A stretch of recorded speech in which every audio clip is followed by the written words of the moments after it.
Yep.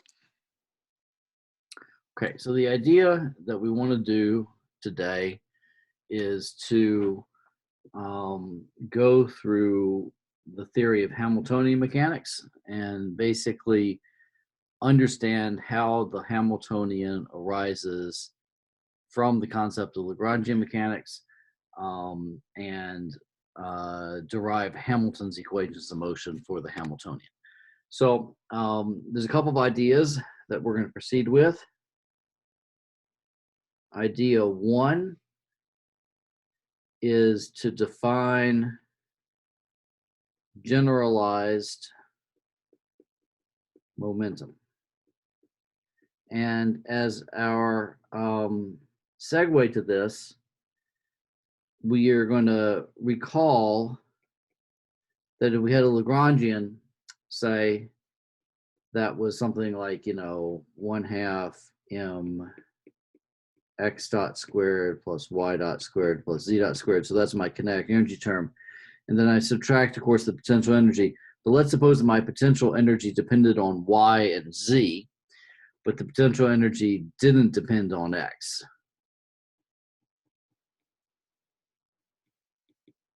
So there's a coordinate here for which there's a velocity,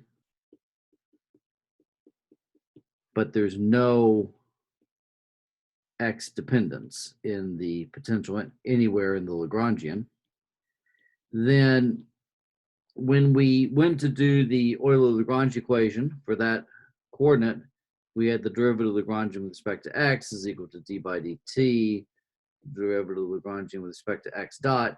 And so here we're getting a 0 because we don't have any dependence. And so we had d by dt of dl dx dot is equal to 0, which means that we had dl dx dot was constant. And we frequently called that constant the conserved momentum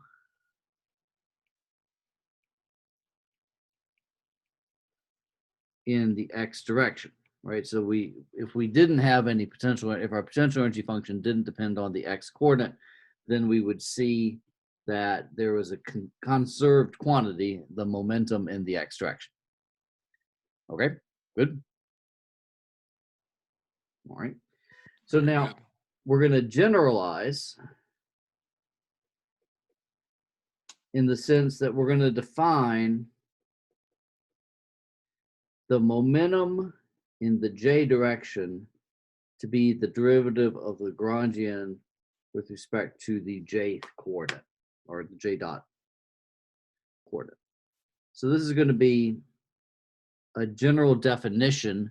And so regardless of whether or not this momentum is conserved, right, then we're going to say that if we take the derivative of Lagrangian with respect to one of the velocity components, that is going to be the definition of the momentum in those directions. And so if you just go back up and you look at this Lagrangian that I had, right? If I had this Lagrangian again, that was, 1/2 m x dot squared plus y dot squared plus z dot squared minus some u of y and z. If I took the derivative of the Lagrangian with respect to y dot, I would get 1/2 m times 2y dot. Well, I take the y dot derivative because I got the y dot squared, right? So this 2's cancel out. And I get my dot, and that is what I would be calling the momentum in the y direction. And that is the momentum of the y direction, right? It's the mass times the y velocity, right? So this definition here is going to be our accepted way to define a momentum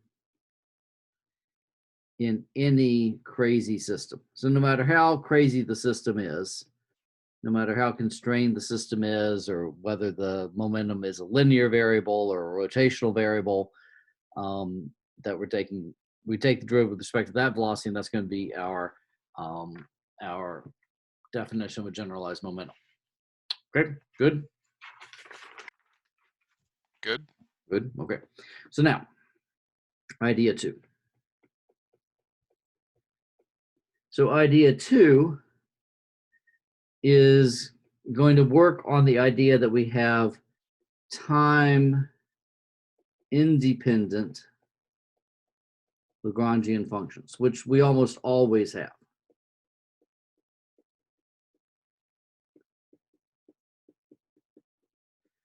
So in other words, what we're going to assume here, no, I just got signed out. Am I still here? Yep, still here. What the heck happened to my Zoom? Okay, there we are. Okay. All right, so I'm going to assume that my Lagrangian is time independent. So what I mean by that is the derivative of the Lagrangian with respect to the time coordinate is equal to 0. And by that, I mean the partial derivative is equal to 0. So in other words, there's no t in the Lagrangian anywhere, which all the problems that we've done have been of this category. So now if I take the total derivative of the Lagrangian with respect to time, and I think of the Lagrangian as a function of the coordinates and the velocities, then what I would do to do this is when I take the derivative, the time derivative, so now I'm going to take the total time derivative, right? I'm not just going to look for the partial derivatives, right? Because the coordinate depends on time and the velocity depends on time. So I have to pass those derivatives inside the Lagrangian. So I would have to take the derivative of the Lagrangian with respect to the coordinate times dq dt, which is just q dot. And then I would have the derivative of the Lagrangian with respect to the velocity times d by dt of the velocity. And what I'm going to do, because I might have more than one coordinate, I'm going to sum over j here. Right? If I have more than one coordinate, I'd have to take the derivative with respect to each of the coordinates, and then take the derivative of that coordinate with respect to the velocity. So does that sort of make sense? Yeah, I'm following. Okay. Okay. So now I have, it's not obvious where I'm going with this yet, right? So That's the disconnect right now. yeah, it's not obvious where I'm going with this yet, but okay, we'll just sort of go along with it, right? We got the derivative of the Lagrangian with respect to qj, q dot j, plus the derivative of the Lagrangian with respect to q dot j, q double dot j. But now, the Euler-Lagrange equation says the derivative of the Lagrangian with respect to qj is d by dt, the derivative of the Lagrangian with respect to q dot j, right? So that's my Euler-Lagrange equation. And that's what is appearing right here. So I'm going to substitute this in for that right there. And when I do that, I would have that the total derivative of the Lagrangian is, say, the sum over j, d by dt of the derivative of the Lagrangian with respect to q dot j times q dot j, plus, if I go back up to this form here, right, I've got the derivative of the Lagrangian with respect to q dot j, d by dt of q dot j. So here, if I look at these two terms, right, so I've substituted in the Euler-Lagrange equation, and I have here that I've got the time derivative hitting the derivative of Lagrangian with respect to q dot, and now I've got the time derivative hitting the q dot, and I've got the derivative of Lagrangian out front. I can see that this is a product. This multiplication here is a product. Let me put a bracket around that. I've basically done a product rule time derivative, right? So this is all going to be equal to d by dt sum over j of q dot j, oops, trying to write j's not i's, q dot j, the derivative of Lagrangian with respect to q dot j. Right, so if I took that time derivative and applied it to the product, I would get the line above. Okay. Yep, good. Okay. And so now here I have over here the derivative, the time derivative of Lagrangian is equal to that. So I'm going to bring this Lagrangian over to the other side. I'm going to say that 0 is equal to d by dt, the sum over j of q dot j times the derivative of the Lagrangian with respect to q dot j minus the Lagrangian itself. Okay, so I've got now the total derivative of something is equal to 0. And so the something on the inside has to be equal to a constant. So, this stuff must be constant. So I'm going to say here that what I have is the sum over j of q dot j, the derivative of the Lagrangian with respect to q dot j minus the Lagrangian is equal to a constant, and I'm going to call that constant h. So there's my constant that I've introduced. Okay. And now you can show that if the u is a function of the coordinates, so in other words, the potential energy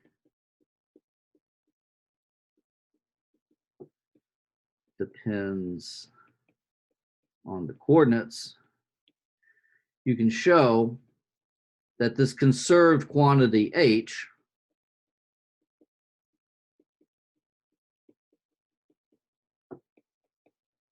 is equal to the energy, the mechanical energy of the system,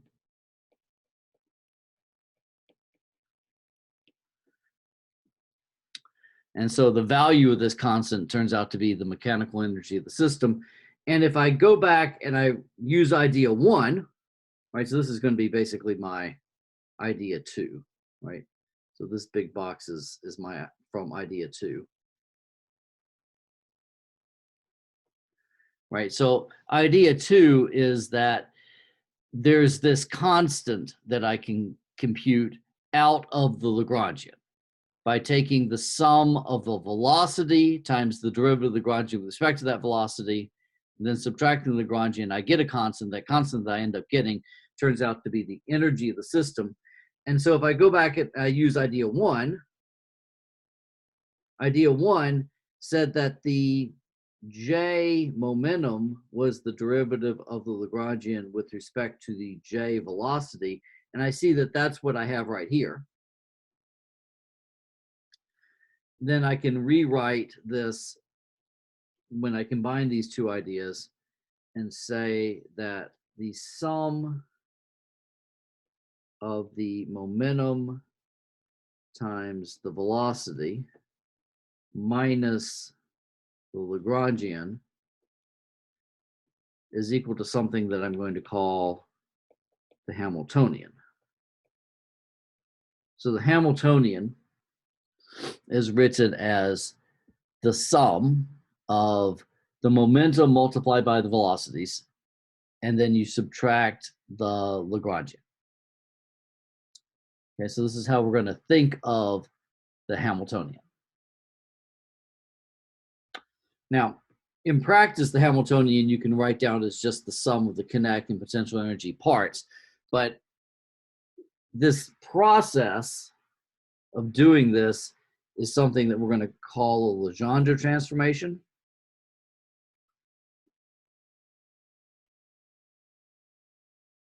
And so it's sort of geometrically important. So a couple things here.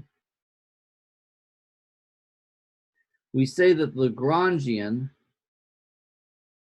depends on qi and q dot I, which is the position and the velocity. And this combination has a name, and the name of that combination is configuration space. Whereas the Hamiltonian, we always write as it depends on the position and the momentum.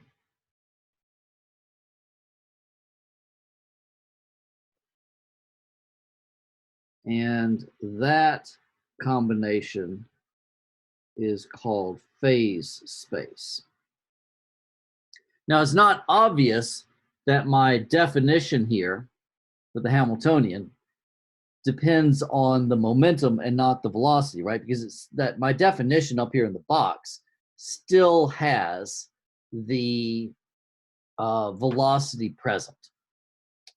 Okay, so let's talk about how we get rid of that. So the full process of doing a Legendre transformation involves using this box and following up on the box with the following thing, right? So here we say that the jth momentum is the derivative of the Lagrangian with respect to the jth velocity component. You'll also notice here that I'm starting to write upstairs and downstairs indices on my two different quantities, and there's a geometrical meaning for that. So if you go back and you look at just Marion and Thornton puts everything in the downstairs index component, which turns out to be geometrically not the right way to write it. So from a geometrical standpoint, the coordinates and the velocities are upstairs indice things, and the momentum is actually a downstairs indice quantity. And that actually is important kind of on the theory side of this. We talked a bit about this in research, correct? Yeah, With we the did. Riemann tensor? Yeah, right. Okay, I So recall these are that. all related to ideas like that. So, okay, so let's sort of go through this process. So there's a process of constructing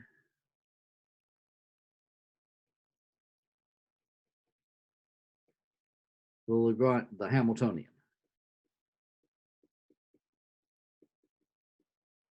from the Lagrangian.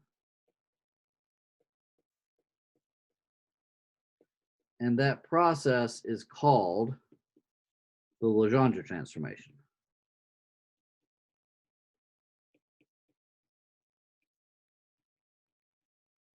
Okay, so let's start with a Lagrangian.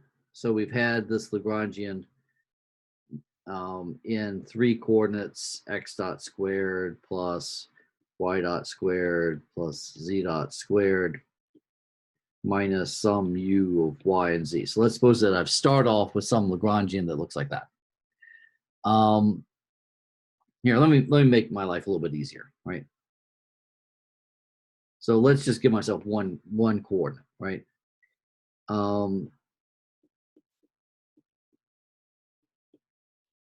All right, so let's suppose I have a one-dimensional spring, right? So I have a spring potential energy 1/2 kx squared, and I have a velocity, a kinetic energy term 1/2 mx dot squared. Good. Yep. So what I do is I say that the x momentum is the derivative of the Lagrangian with respect to x dot. Okay, well, if I take that derivative, I get mx dot. So this is sort of step one. I'm going to compute this derivative as my step one. Step two is I'm going to solve step one for the velocity x dot. So x dot is px over m.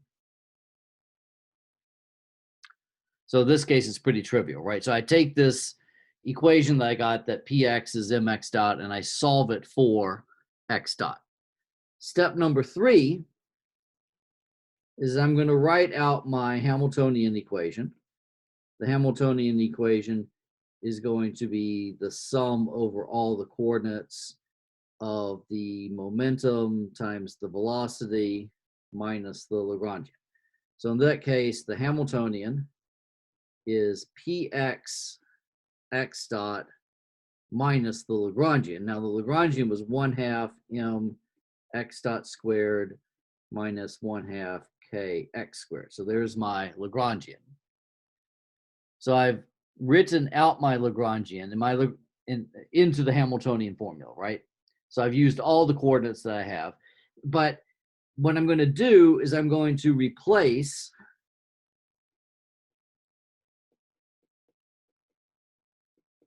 all the x dots with px over m from my step 2. So the idea of doing a Legendre transformation is to get rid of the velocity terms in terms of the momentum terms. So when I do that, I have that the Hamiltonian is px times px over m minus 1/2 m px over m squared plus 1/2 kx squared, because I took the minus sign and I distributed it across that parentheses.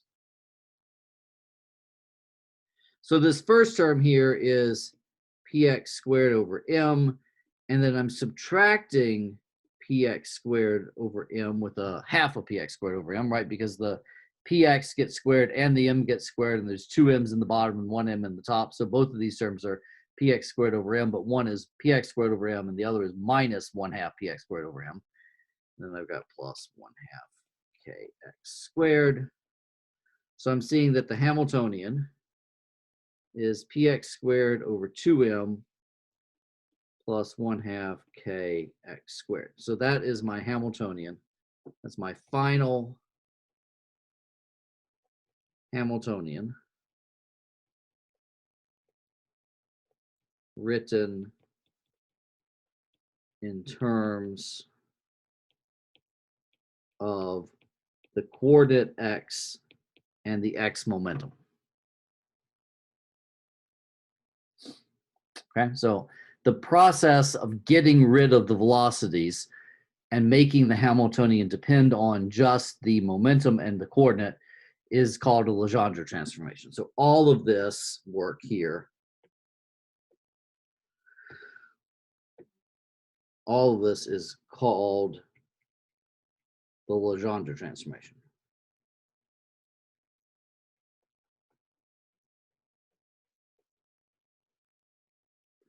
So doing a Legendre transformation is doing all that work. Okay, that makes sense? Yep, I followed.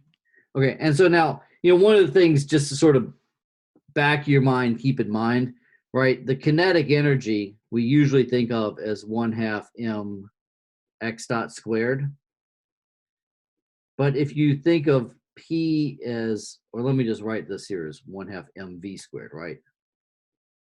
If P is mv, then V is P over m, and V squared is P squared over m squared. So the kinetic energy term is 1/2 m P squared over m squared is P squared over 2m. So this idea that when I look at the Hamiltonian, I see that the Hamiltonian is really the kinetic energy plus the potential energy, which means it's the energy. But it's the energy written in terms of the momentum and the potential energy. So you're going to write the kinetic energy in terms of the momentum as opposed to writing the kinetic energy in terms of the velocities.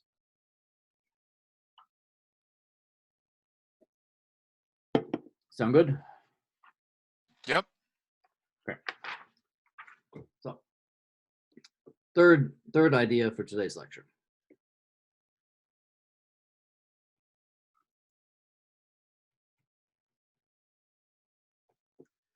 we're going to derive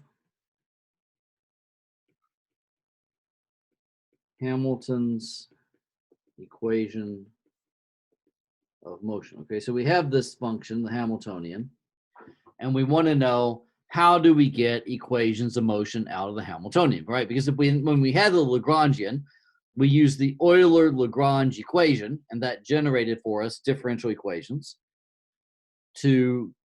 that when we solved them had nice properties, right? Were minimizations of the action integral, stuff like that, right? They were the solution to Newton's law, stuff like that.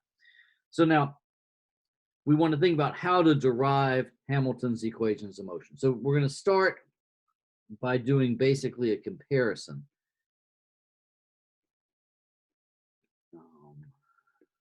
So I'm going to say the following thing. I'm going to say that my Hamiltonian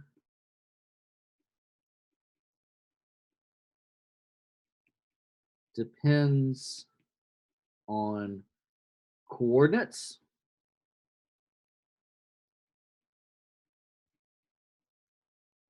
momentum, and maybe time.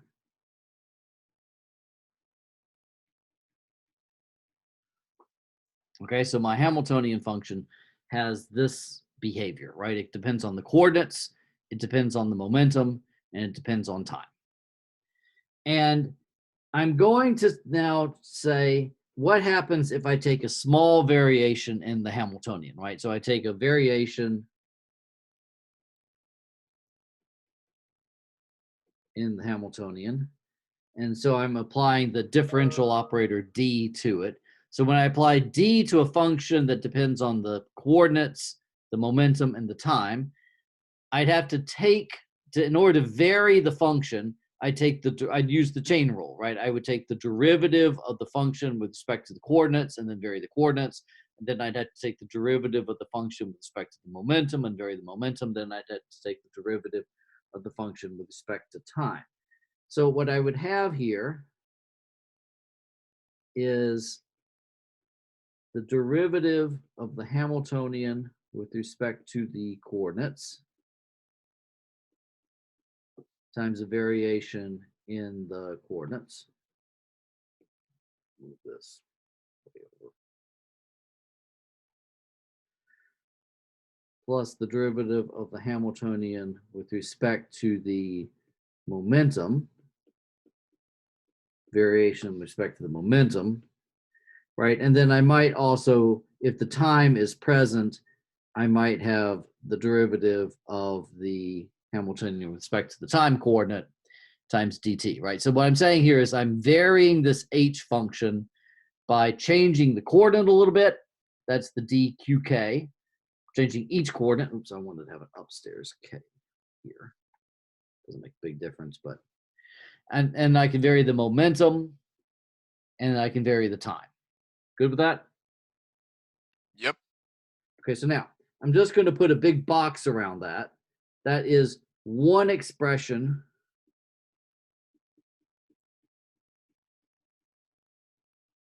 for dH. Okay, so that's just one expression that I have for dH. And I'm going to put a box around it and hold on to it for a minute.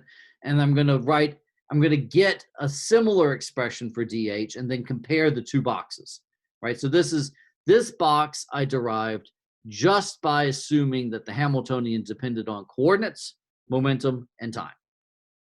Now what I'm going to do is say, well, I know a little bit more about the Hamiltonian than that it just depends on these things. I know that the Hamiltonian is equal to the sum of the velocities times the momentum minus the Lagrangian, which depends on the coordinates, the velocities, and I'll let it depend on the time at the moment, all right? So I know that this Hamiltonian has this form, right? That the Hamiltonian is this Legendre transformation, okay? And now if I apply the differential operator to this thing, I can get another expression for the small variation in the Hamiltonian, right? So I'm going to have to take the derivative of all of these terms, okay? So what I would get when I do that, so I got to hit, with my derivative, I have to hit this term, and I have to hit that term, then I have to go inside the Lagrangian and hit all those terms. Okay, that sound good? Yep, I'm following. Okay, so now,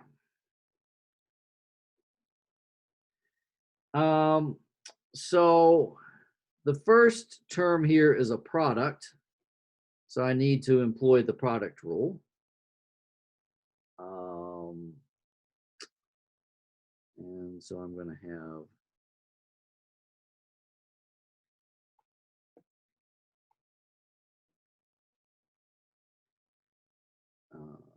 d of q dot k. So that's my applying the product rule to the product of q dot and p. And now I'm going to take the derivative of the Lagrangian with respect to the q's, and then I would have a dq. And then I would need to take the derivative of the Lagrangian with respect to the q dots, and I would have a dq dot.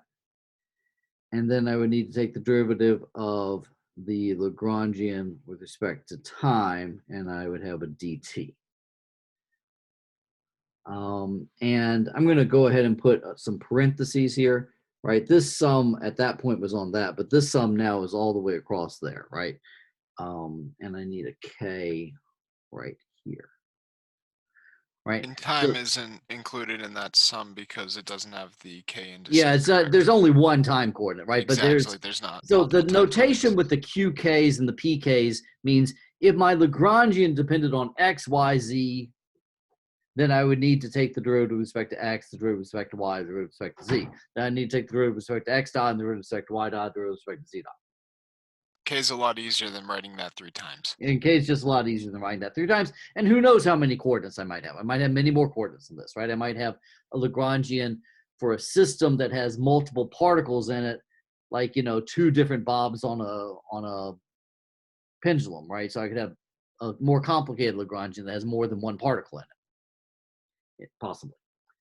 Okay, so now I'm going to look at this and I'm going to think about some terms here. So if I look at this term and that term, I see that they both are, let's see what I have. I have pk minus the derivative of the Lagrangian with respect to q dot k times dq dot k. But if you remember, my definition of pk was it was the derivative of the Lagrangian with respect to q dot k. So idea 1 was I was defining the generalized momentum as the derivative of the Lagrangian with respect to the velocities. And so if I subtract those two quantities add up to 0. Right? This one cancels with that one. Okay. Good. Yep, following. And now, so what I'm left with after I cancel those two terms out is I'm left with dH is the sum over k of q dot k dpk minus the derivative of the Lagrangian with respect to q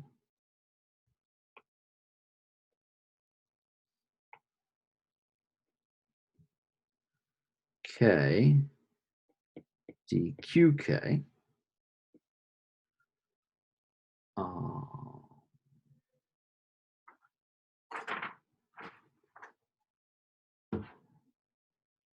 Okay.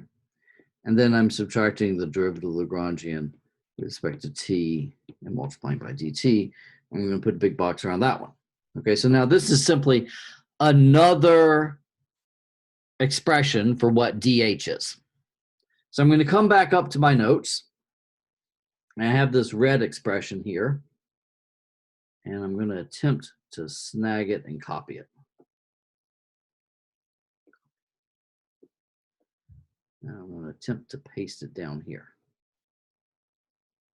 Yeah, that mostly worked. So now I have these two expressions here for dH.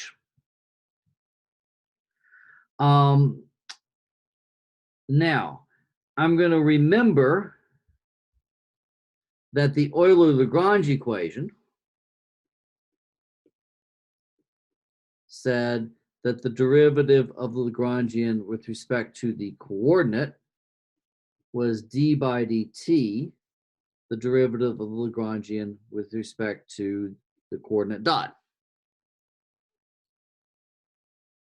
Yep, that's just the Euler-Lagrange equation. Yeah, that's just, yep.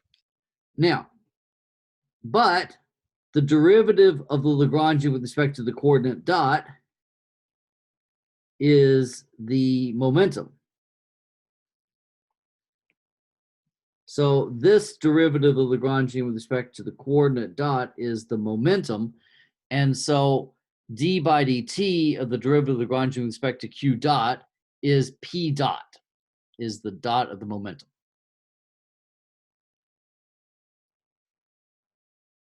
Good with that? Okay. Okay. And the reason I'm going to do that is that that's what's right here.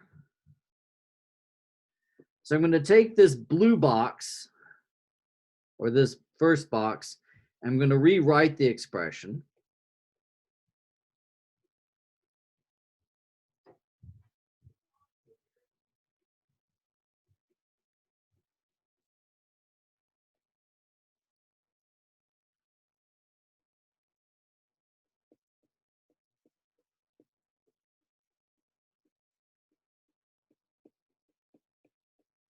As that one. So the black box is now this blue line where I've used the Euler-Lagrange equation. Okay. And now I have two expressions for d of h. And I'm going to set those two expressions equal to each other. But what I'm going to do is I'm going to pattern match with terms, right? So I see here that I have a term with a dq. So if both these two things are equal to each other,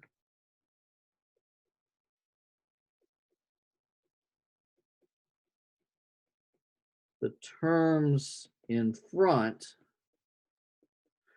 of dqk,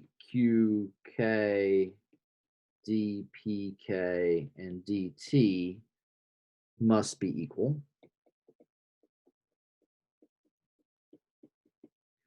So if I look at the two lines I have here, the terms in front of dqk are minus p dot k and the derivative of the Hamiltonian with respect to qk. So if I rewrite that, what I have is p dot k is minus the derivative of the Hamiltonian with respect to qk.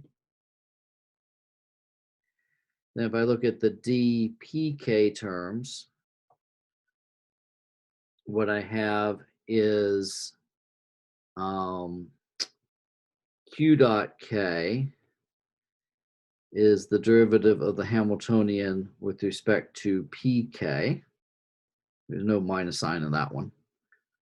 And then if I look at the dt terms, what I have is that the derivative of the Hamiltonian with respect to time is minus the derivative of the Lagrangian with respect to time. Okay, now normally the Lagrangians and Hamiltonians don't depend on time, right? But if they did depend on time, then they would have a minus sign between them in their derivatives. But these two equations for the p dot and the q dot are the important ones. So Hamilton's equations of motion say that q dot k is dh dpk, and P dot K is minus dH dQK. All right, now, what can we say about these? These are pairs of first order ODEs.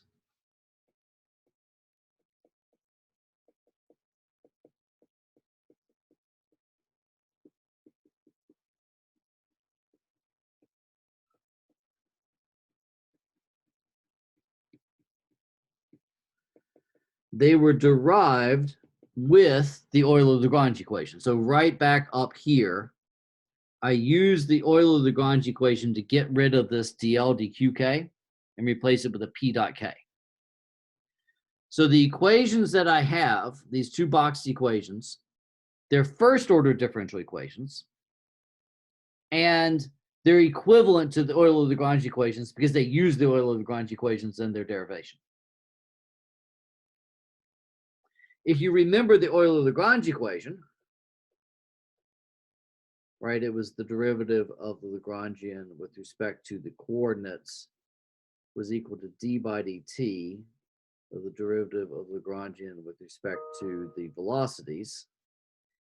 And the result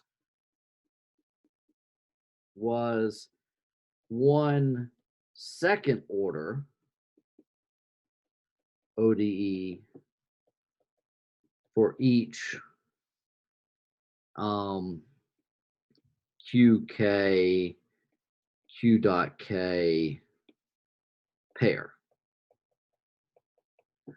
So the Euler-Lagrange equations, the way they came out, if you didn't have a conservation law, was that you had a second order differential equation.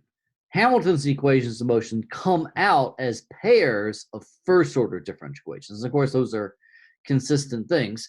And basically the idea is that you're basically introducing a velocity and a momentum. So when you have a second order differential equation, the way you numerically solve it is you have to turn it into two first order differential equations. Well, Hamilton's equations of motion just come out as first order differential equations. So they have that nice feature. That's quite convenient.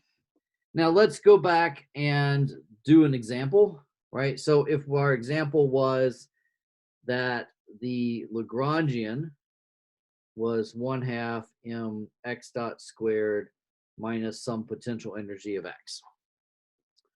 Then when we go and we would introduce a momentum, which was the derivative of Lagrangian with respect to x, m dot rather, and we would get mx dot. So x dot was equal to the momentum over m. The Hamiltonian was defined by a Legendre transformation. It was supposed to be p times x dot minus the Lagrangian. So that's p times x dot minus 1/2 m x dot squared plus u of x. So the Hamiltonian is p times p over m minus, I've done this once already, right? But p squared over m squared plus u of x. I'm just doing it again. So the Hamiltonian is p squared over 2m plus u of x. All right, so there's my Hamiltonian. That's a general one-dimensional Hamiltonian. And my Hamilton's equations of motion say that x dot is minus the derivative of the, no, that's not right. X dot is the derivative of the Hamiltonian with respect to p, and p dot is minus the derivative of the Hamiltonian with respect to x. All right, so if I go back up here, right, the velocity, or q dot, is derivative of Hamiltonian with respect to p. P dot is minus derivative of Hamiltonian with respect to position. So here's my Hamilton equation of motion. There's my Hamiltonian, so let me do it. So x dot is d by dp of p squared over 2m plus u, which only depends on x. So when I take a partial derivative with respect to the momentum, the only thing to hit is the momentum. So that's just P over M, which is a bit of a tautology, right? Because the momentum is equal to the mass times the velocity. So the velocity is equal to the mass, the momentum divided by the mass, right? There's nothing there, right? And then P dot is minus the derivative of the Hamiltonian with respect to the coordinate. So P dot, well, the coordinate is only in the potential energy. If I look at this Hamiltonian, the P squared over 2M does not depend on X. So that's equal to minus the derivative of U with respect to X. And the second statement should cause great rejoicing because I just discovered that P dot is minus du dx, but the derivative of the potential energy with respect to the coordinate with the minus sign is the force. So I just discovered that the force is d by dt of the momentum, which is Newton's second law.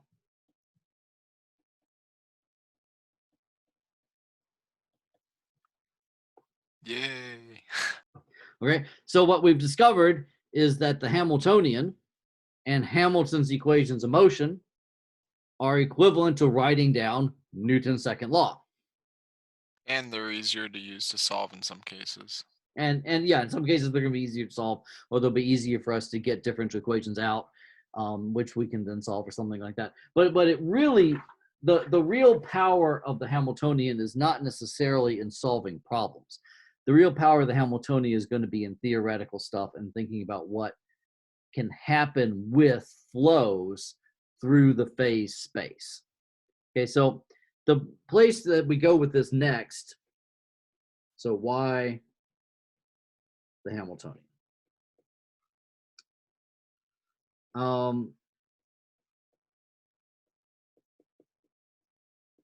In terms of this class,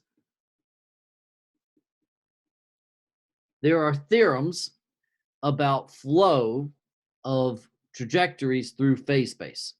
So phase space, remember, is our space of the coordinates and the momentum. And the flow means possible trajectories in phase space. There are theorems about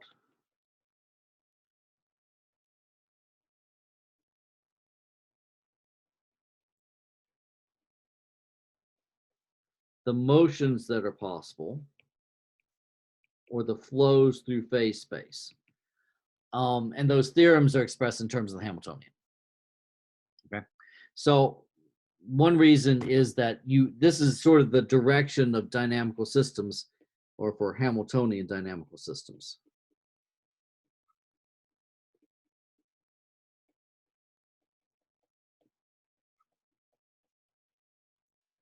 Okay, and the other reason that you worry about this is that H gets quantized in quantum mechanics, not the Lagrangian, and not the force, right? So it's not obvious before you go and write out quantum mechanical theory what combination of positions and momentums describe the quantum world. It could have been the Lagrangian. It could have been Newton's second law. It turns out that the right physical quantity to quantize to get the theory of quantum mechanics is the Hamiltonian. It's not at all obvious that that's the one that should have been quantized. Does that make any sense at all?